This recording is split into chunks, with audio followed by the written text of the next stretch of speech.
Señor, al abrir tu palabra, ayúdanos, Padre Celestial. Ayúdanos, Señor. Necesitamos la dirección tuya, Señor, en todas las cosas. Que podamos, Señor, en este día y siempre, Señor, tener nuestro corazón abierto, Señor, a tu palabra, a tu voz. Y también tener un corazón, Dios mío, dispuesto a responder, Dios mío, a ella. Gracias, Señor. Te alabamos, te bendecimos. Prepáranos, Señor, en esta hora también para la comunión que tenemos después. Y gracias por todo, Señor. En Cristo Jesús lo pedimos. Amén. Pueden sentarse, hermanos. Sean todos bienvenidos en esta mañana a la casa del Señor. Esta mañana voy a ser un poco breve en la palabra porque tenemos también la Santa Cena. Pero quiero, hermanos, dejarles una palabra muy importante, yo creo, en la cual tenemos que meditar en esta mañana y también llevar esta palabra en nosotros y meditarla. Hace 8 días, hermanos, empezamos una serie en el libro de Primera de Tesalonicenses y yo dije algunas cosas que son interesantes acerca de este libro. Hechos capítulo 17, versos del 1 al 9, registra la historia de la fundación de esta iglesia en Tesalónica. Verá, hablamos acerca de la población que esta ciudad tenía. El apóstol Pablo visitó esta ciudad en su segundo viaje misionero, pero el asunto es de que Pablo estuvo muy poco en esta ciudad. Él tuvo que salir inmediatamente, más o menos dice ahí la palabra que estuvo como 3 días de reposo, o sea, algunos cuantos semanas solamente, y Pablo tuvo que salir de ahí porque hubo un alboroto y se tuvo que ir. Entonces, pero él dejó a una iglesia establecida, era una iglesia joven y era una iglesia predominantemente gentil, o sea que no eran judíos. Entonces Pablo estaba un poco preocupado porque tuvo que salir como salió, realmente no quería salir, pero tuvo que irse. Entonces después él envía a Timoteo a ver cómo estaba la iglesia y Timoteo eventualmente le dice a Pablo, le da un informe a Pablo de qué es lo que estaba pasando en esa iglesia. Y aparentemente le dice que las cosas estaban bien, pero que esta iglesia estaba en una tremenda presión. Ellos querían como volver atrás otra vez porque algunos no podían entender por qué Pablo se fue tan pronto. Entonces Pablo quería volver otra vez a este lugar, pero por alguna razón no pudo volver. Y entonces les escribe una carta a esta iglesia, a esta amada iglesia, a esta joven iglesia, a esta iglesia casi compuesta por puros gentiles. Y esa carta es la primera de Tesalonicenses, o sea, la que estamos estudiando. Hablamos también acerca de lo importante que es esta carta, porque es una de las cartas más prácticas del Nuevo Testamento. Hay muchos temas de los que tiene aquí son muy importantes. Y uno de los primeros temas en el capítulo 1 tiene que ver con la conversión. Y hace 8 días empezamos con ese tema, hablando acerca de cómo se define a un cristiano. Porque esa es la pregunta que ahora hay y que tal vez en algún momento ustedes se la hagan. ¿Cómo defines a un cristiano? ¿Y cuál es la diferencia entre un cristiano y alguien que es miembro de una iglesia? Porque por lo que estamos viendo y por lo que vamos a ver, no es lo mismo. O sea, alguien puede decir que va a la iglesia o que es miembro de una iglesia, tal vez tiene una credencial de una iglesia, pero a lo mejor no es cristiano, de acuerdo a lo que dice aquí la palabra del Señor. Entonces, hace 8 días hablamos, ¿verdad?, un poco acerca de eso. Hablamos acerca de algunas de las cosas que Pablo habla acerca de la verdadera conversión. Entonces hablamos, por ejemplo, que hay un lado divino, un lado que tiene que tomar, que tiene que ser primordial, o que es lo primero que sucede, ¿verdad?, que es que Dios nos elige. O sea, que hay un lado en la conversión, ¿verdad?, en la preparación para la conversión hay el lado divino, o sea que Dios es el que nos elige. Nosotros no elegimos a Dios, Él nos elige. Pero también hay un lado humano a donde nosotros tenemos que responder. Pero respondemos guiados, ¿verdad?, por el Espíritu Santo. O sea, no es algo solamente que respondamos nosotros así, sino que guiados por el Espíritu Santo respondemos. Luego después hay una evidencia también de la conversión, y lo vemos ahí también. Eso es lo que hicieron los tesalonicenses, ¿verdad? Ellos, por decir así, fueron preparados para la conversión. Ellos, hubo el lado divino, el lado humano, y luego después, en la evidencia de la conversión, dijimos que ellos recibieron la palabra. En el verso 6, y estamos en 1 Tesalonicenses, capítulo 1, ¿verdad?, del 1 al 10 solamente. Y en el verso 6 dice: y vosotros vinisteis a ser imitadores de nosotros y del Señor, recibiendo la palabra en medio de gran tribulación, con gozo del Espíritu Santo. O sea que ellos recibieron la palabra de Dios, pero luego después ellos también vivieron la palabra, que eso es algo también que se necesita. Dice del verso 7, de tal manera que habéis sido ejemplo a todos los de Macedonia y de Acaya que han creído. Y hablamos acerca del ejemplo o el modelo que había sido esta iglesia, que todo el mundo realmente hablaba de ellos como alguien que realmente se había convertido. Y luego también ellos hablaron la palabra. Dice el verso 8, porque partiendo de vosotros ha sido divulgada la palabra del Señor, no solo en Macedonia y Acaya, sino que también en todo lugar vuestra fe en Dios se ha extendido, de modo que nosotros no tenemos necesidad de hablar nada. Entonces, eso fue lo que vimos hace 8 días, ¿verdad? Y esa es la primera parte del tema que preparé con el tema, ¿cómo se define a un cristiano? Entonces, en esta tarde vamos a ver la segunda parte, y vamos a hablar ahora acerca del testimonio de la conversión. Entonces, nuestro pasaje contiene una verdad final concerniente a la conversión, y vamos a ver los versos 9 y 10, y ahí responden a la pregunta: ¿cómo sucede? O sea, esto es en donde la verdad necesita volverse personal para nosotros. Esos dos versos, hermanos, 1 Tesalonicenses 1, versos 9 y 10, han sido llamados de manera correcta las 3 etapas o tiempos de la vida cristiana, porque describen el pasado, describen el presente y el futuro de los que hemos sido convertidos. Entonces quiero que entremos ahora a esta parte. En primer lugar, en el pasado, dice el verso 9, porque ellos mismos cuentan de nosotros la manera en que nos recibisteis y cómo os convertisteis de los ídolos a Dios para servir al Dios vivo y verdadero. Hermanos, en el caso de los tesalonicenses, esto fue literal, fue algo literal, porque ellos habían sido adoradores de ídolos antes de venir a Cristo.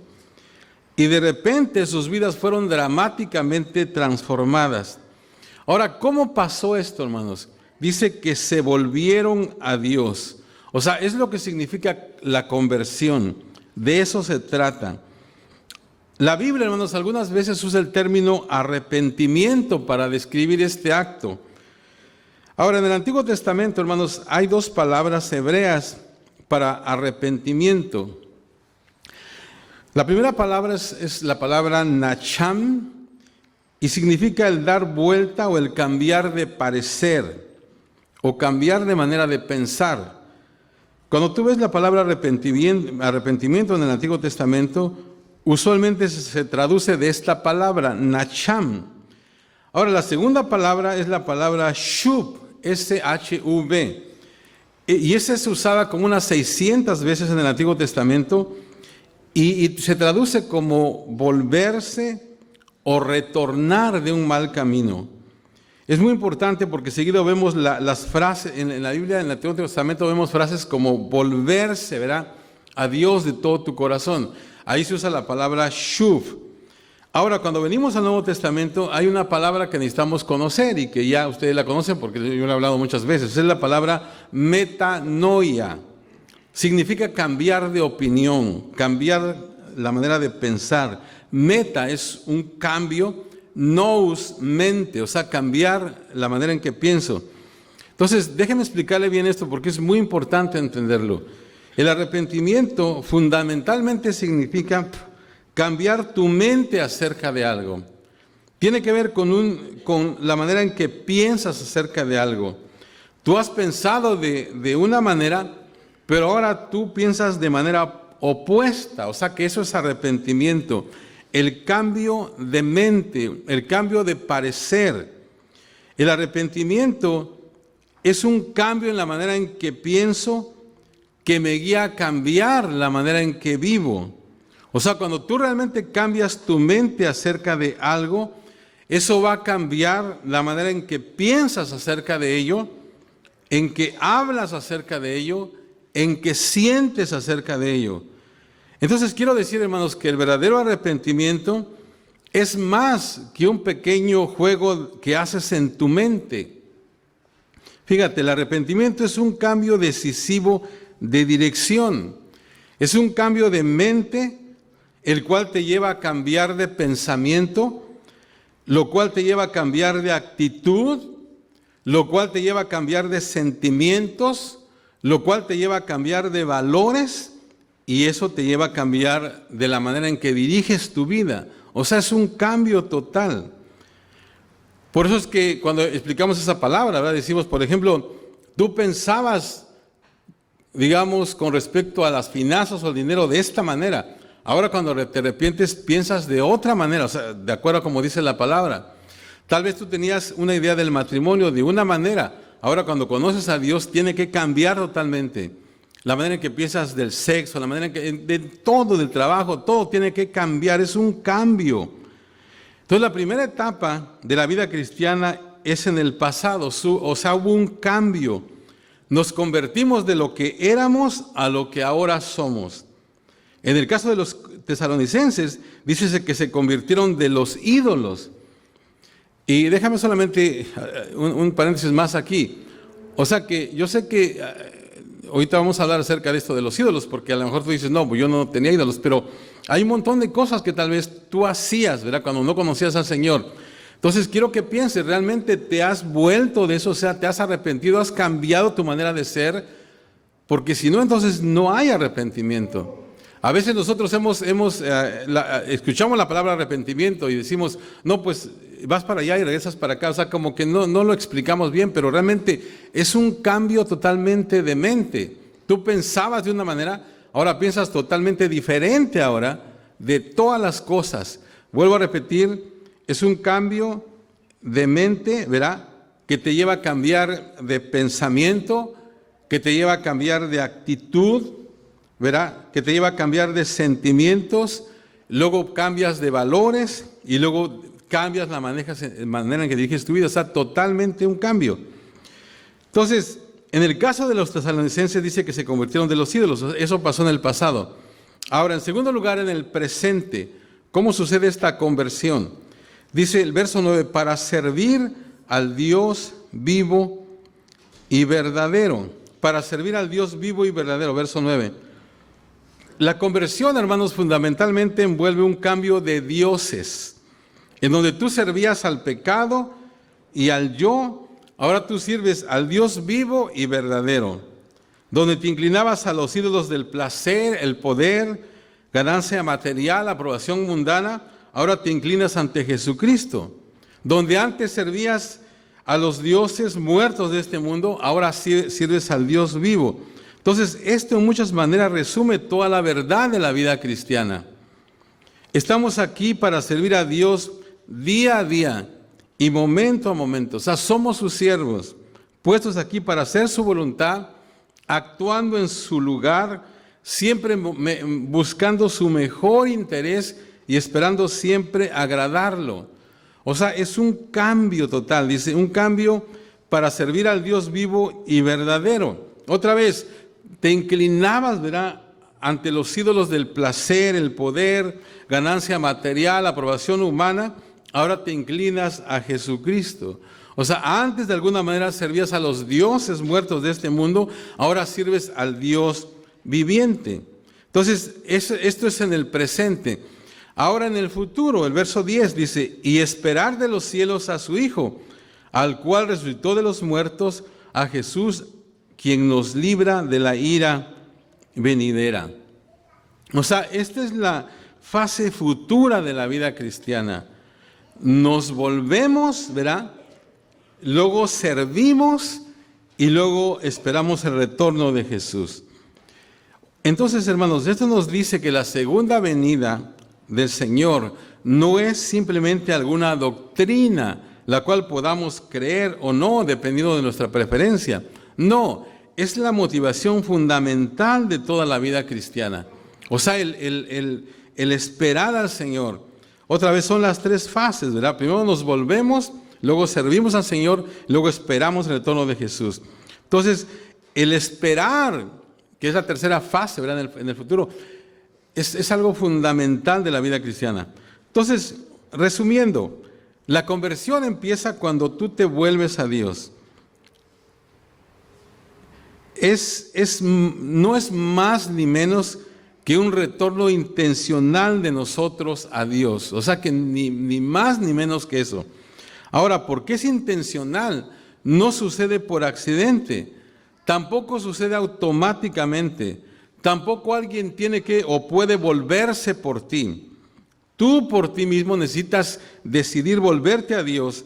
O sea, nadie puede hacer esa decisión por ti. Entonces la conversión también significa volverse de tus ídolos al Dios vivo y verdadero.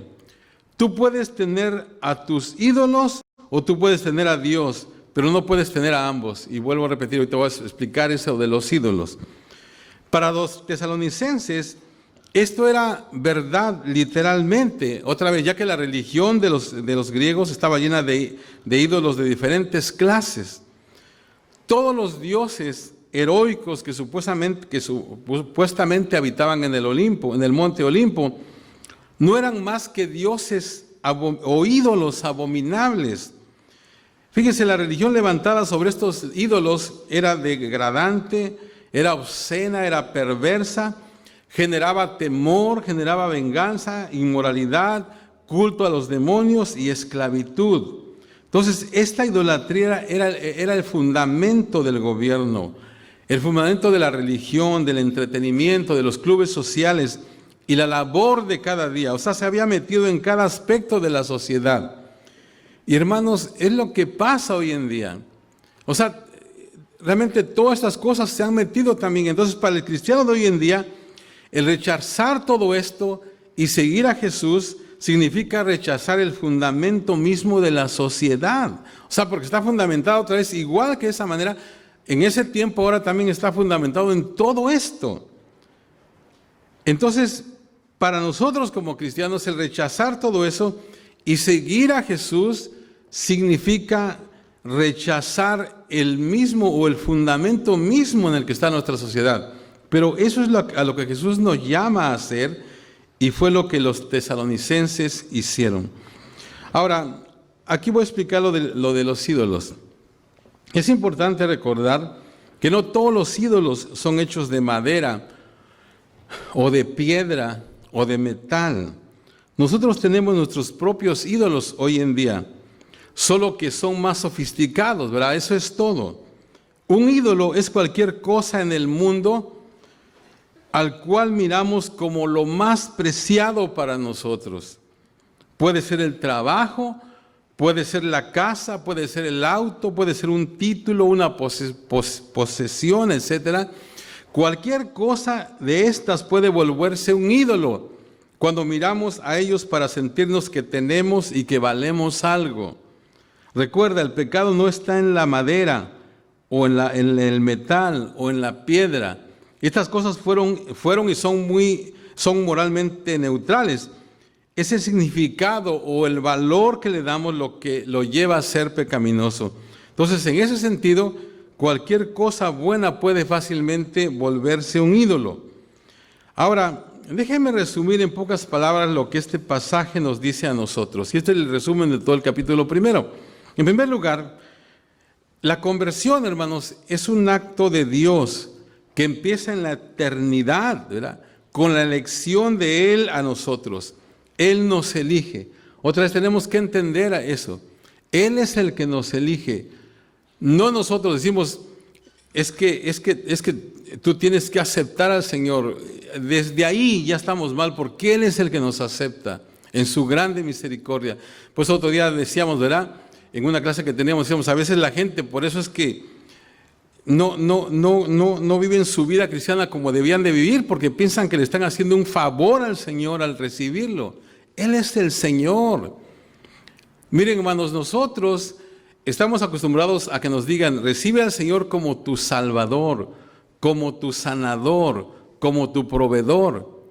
Y eso es parte de lo que Él hace, pero lo más importante, hermanos, es que tenemos que recibirlo como nuestro Señor.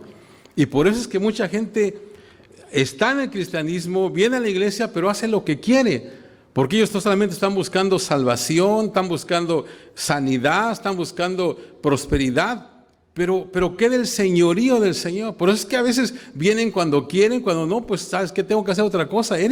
Tú eres el Señor, no es Él es el Señor. Todo lo más importante que tenemos que entender, Él es el Señor sobre todas las cosas. Lógicamente que Él es todo lo demás, te va a dar todo lo demás, pero lo más importante es que Él es nuestro Señor. Entonces la conversión es un acto de Dios que empieza en la eternidad con la elección de Dios a nosotros. Él nos elige. Número 2, esa elección se hace real en mi vida por la proclamación del Evangelio, por el Espíritu, dando poder a hombres y mujeres quienes hablan con completa convicción. O sea que se hace real en mi vida, yo tengo que aceptar eso. Lógicamente que el Espíritu Santo viene, ¿verdad? Y te toca, te convence, ¿verdad? Pone convicción en tu vida y tú respondes a eso y eres salvo. Número 3, la conversión nos guía a un cambio radical de vida, la cual se construye al recibir, vivir y hablar la palabra de Dios, como lo que estamos viendo acá. Ellos recibieron la palabra, ellos vivieron la palabra y ellos hablaron la palabra. Entonces nos va a dirigir la conversión a un cambio radical. O sea que a un cambio total, metanoia, o sea, cambiar la manera de pensar. Número 4, la conversión, por lo tanto, significa un cambio revolucionario en mi vida. O sea, una revolución. ¿Qué quiere revolución? ¿Qué quiere decir revolución, hermanos? Un cambio por unas cabezas por otras, por un gobierno, una revolución es un cambio. Entonces la conversión significa un cambio revolucionario en mi vida, un cambio de los ídolos al Dios vivo y verdadero.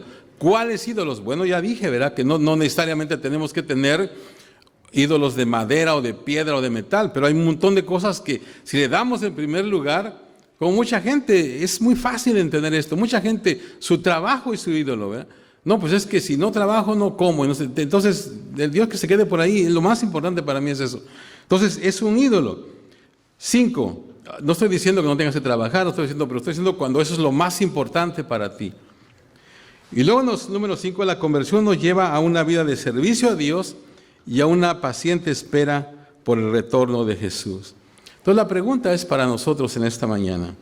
¿Tú te has convertido? O sea, ¿nos hemos convertido realmente, hermanos? ¿Nos hemos convertido realmente a Dios? Porque eso es, estamos hablando de toda esta epístola, hermanos, porque nuestro lema en estos 10 años es la década de la cosecha, ¿verdad? Y claro, ¿verdad? Tenemos que sembrar y en tiempos pasados hemos sembrado muchas cosas y queremos cosechar. Pero también tenemos que entender realmente qué somos y realmente a dónde vamos. Y esas cosas tenemos que otra vez volverlas a ver, ¿verdad? Y decir, bueno, realmente estoy donde tengo que estar. Porque si voy a dar fruto, pues necesito saber realmente si estoy como debo de estar. Entonces, si yo diera una definición más corta de la conversión, ¿qué es la conversión? Cambiar la dirección de mi vida y soportar la prueba del tiempo. Cambiar la dirección de mi vida, soportar la prueba del tiempo, en Dios, lógicamente. Ahora, ¿cómo puedes convertirte? Si alguien dice, yo no estoy convertido. Bueno, la respuesta es simple.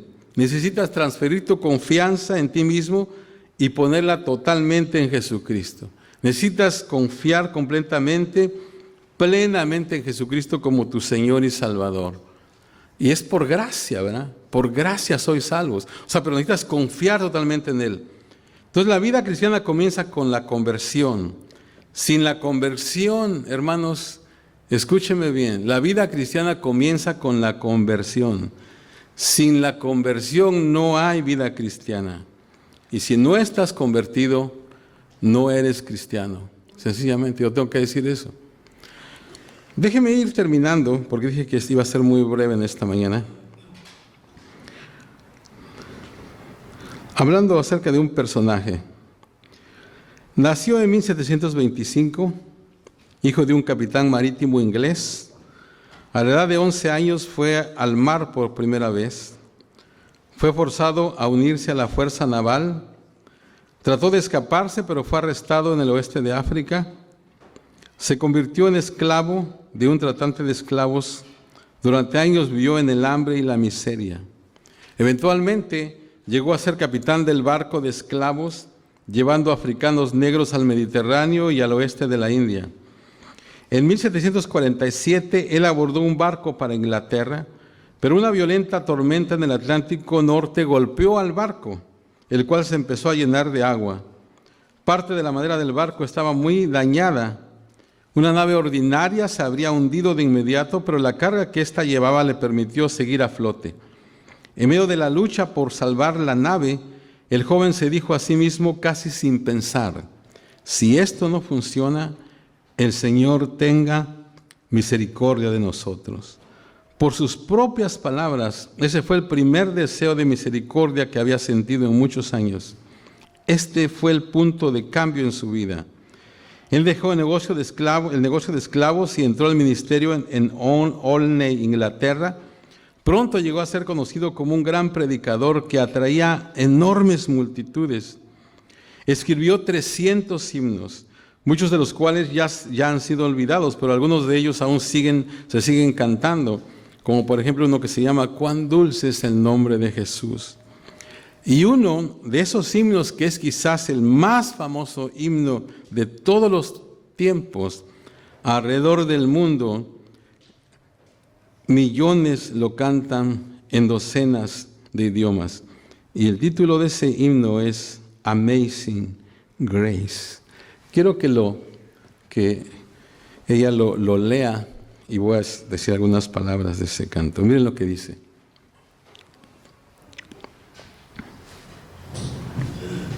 Amazing grace, how sweet the sound that saved a wretch like me. Espera un tantito. Esa palabra wretch, hermanos, esa palabra quiere decir, su significado es miserable, desdichado.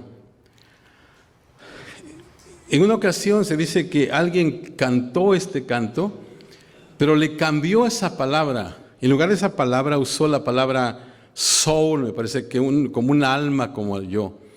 Y entonces, no sé si fue el autor, porque ya tiene muchos años, se murió, pero alguien lo corrigió, le dijo, no digas una alma como yo, porque le quita todo el sentido.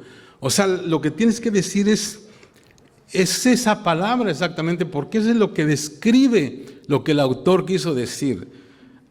Salvó a un miserable, a un desdichado como yo.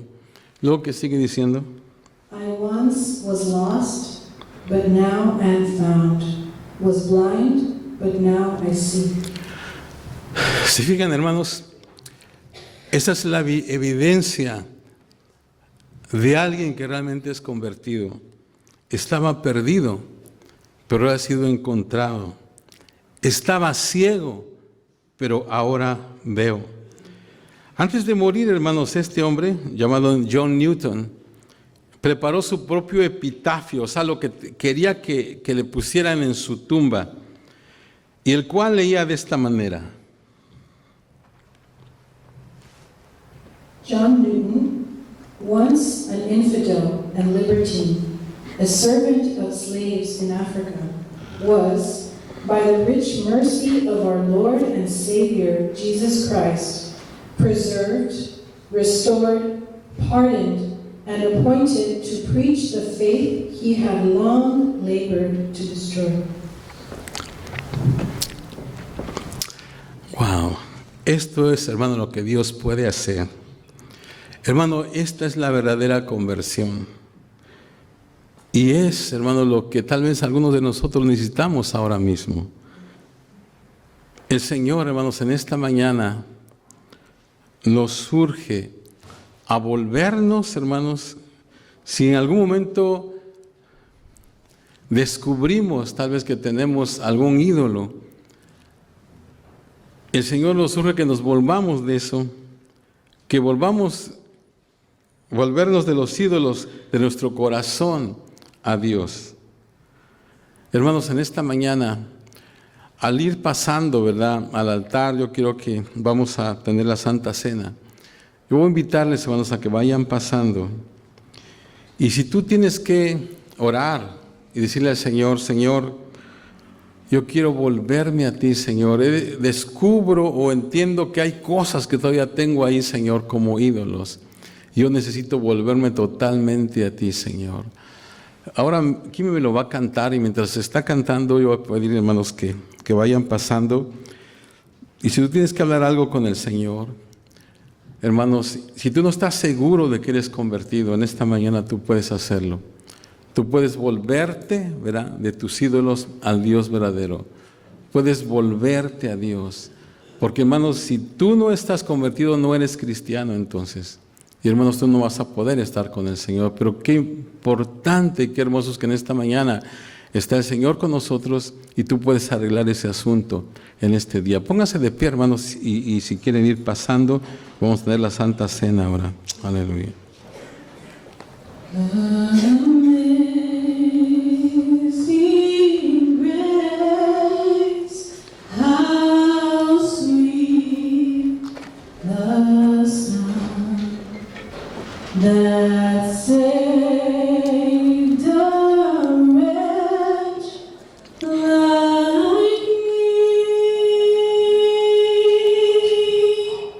I once was lost, but now am found. Was blind, but now I see.